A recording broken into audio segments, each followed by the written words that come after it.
What's going on, guys? It's Cimo. So today I wanted to do a discussion on the problems I see with column play, because column play is a very old mechanic that seems to be having a bit of resurgence coming out in Circuit Break, and I wanted to discuss what I feel are some of the issues with this mechanic moving forward. Now, for those of you who aren't familiar with column play is essentially a mechanic that originated in Cyber Dark Impact, and the whole mechanic is basically revolves around needing to have certain cards in certain columns on the game board so that they can have certain effects activate when that is the case. I think probably the most popular and notorious card revolving around column play is the card Blasting Fuse. Blasting Fuse is essentially a trap card that if all 4 cards in the column are occupied when you activate this card, you destroy all the cards. So it's basically a 2-for-2 in the form of trap speed removal. So, I mean, it's basically the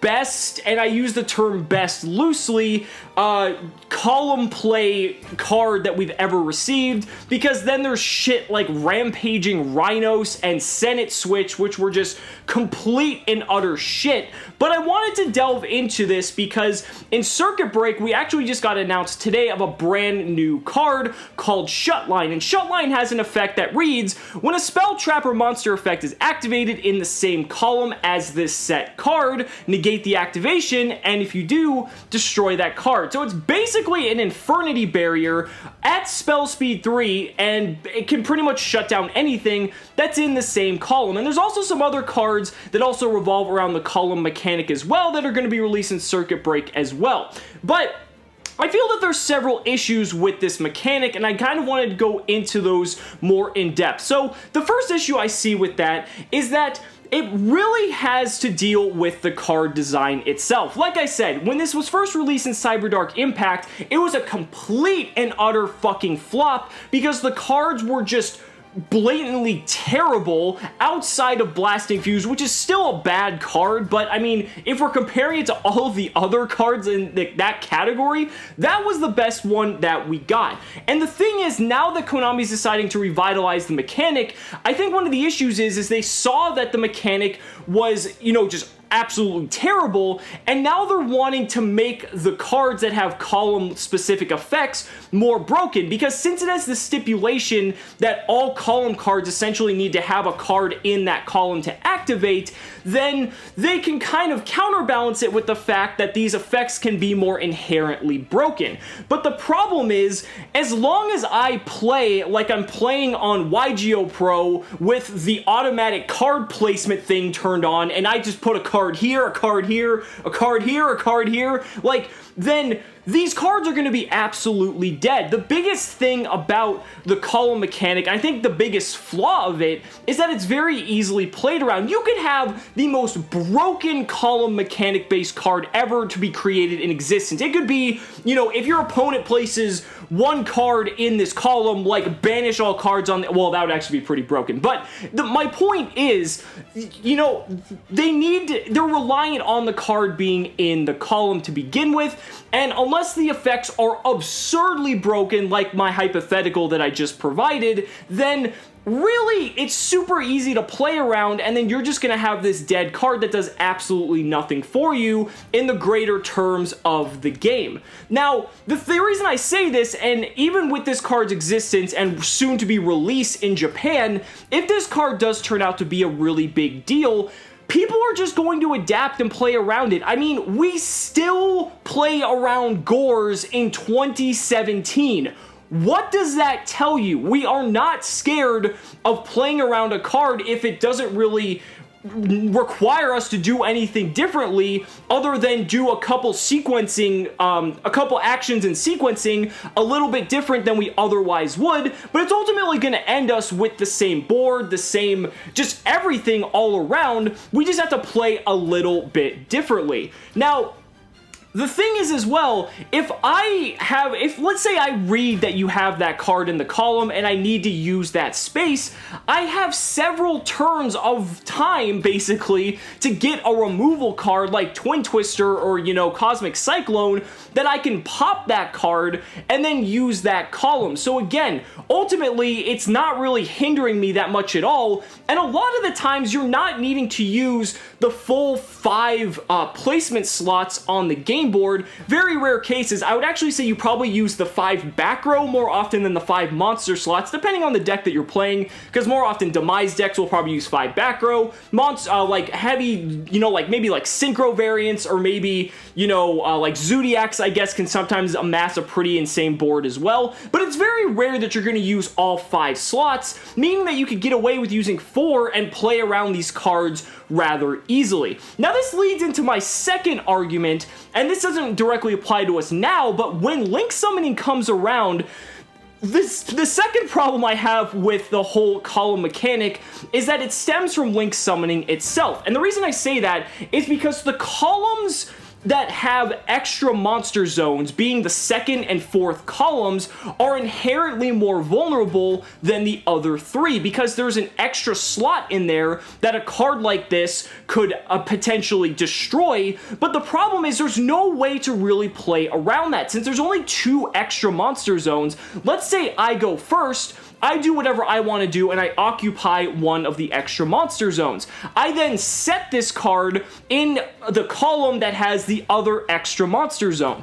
You literally have no way to play around that card if you want to access the extra monster zone. And I feel like that's just another really limiting factor of the Link Summoning mechanic, because otherwise, when we are at the point where we're able to special summon, you know, as many extra deck monsters at any given time, now that there's only 2 slots to start with, and once one zone is occupied and the other player gets the other one, you can pretty much just lock them out of that zone for the entirety of the game, unless they have some sort of removal to stop you from moving forward and proceeding with stopping your play. But I don't really feel that that's healthy for the game. At that point, it's actually better to play around a card like Solemn Strike, because at least with a card like Solemn Strike, sure, it can negate the summon of an extra deck monster, but I can play a plethora of different cards prior to that extra deck summon that you might think to negate with Solemn Strike before I play anything in that column. And then if I need to go into the extra monster zone, then you're just going to immediately flip this card, and then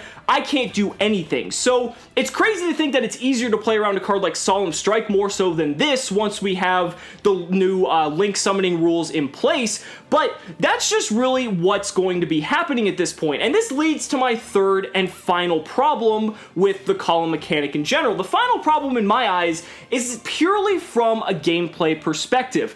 Ever since this game's inception, no one on this fucking planet actually abides by the zones that are on the field. Now, even if you have, like, the actual outlines of the zones, that might be the only time you would actually abide by it, but you can see match after match after match where players are playing cards, and sometimes, like, their monsters will be offset from their spell and trap, so they don't even line up properly, or there's going to be other times where once cards get destroyed, they'll actually take their cards and shift them over to, like, the left or right hand side of their mat because they need to make more room for themselves to continue with their plays. So from a judging standpoint, this is going to be a huge pain in the ass, because I can already foresee the amount of judge calls where players are going to say, oh, I activated this card, and my opponent, like, says that their card wasn't in the same column because it was a little bit offset or something like that. So does this mean that we're going to be forcibly needing to play cards that have zones so that there's no discrepancy in the future?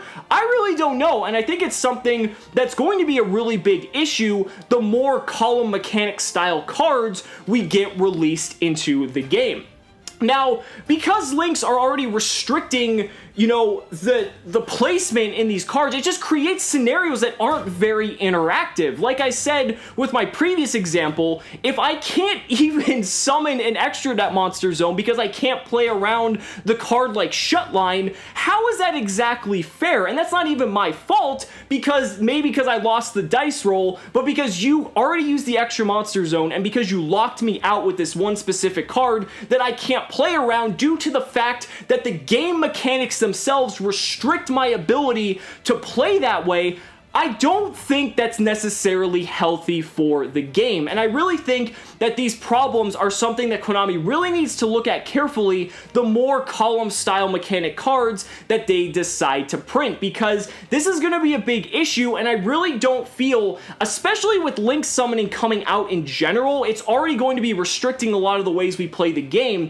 I don't want these column-style cards to have that same restrictive effect. Now, I mentioned in the beginning that, you know, there's a very high probability that these cards have a chance to be dead. But one of the things as well is if you flip the situation around, let's say I already have an established board. You could set a card like Blasting Fuse or Shutline in a column that I already have, you know, very powerful cards face up on the field or set in my back row, and then because of the fact that I placed the card there, and now you placed your Shutline or your Blasting Fuse in that column, I have no way to play around it. So again, it's going back to the whole mentality. I need to play like randomized placement on YGO Pro in order to make sure that I don't get blown out by a card like this.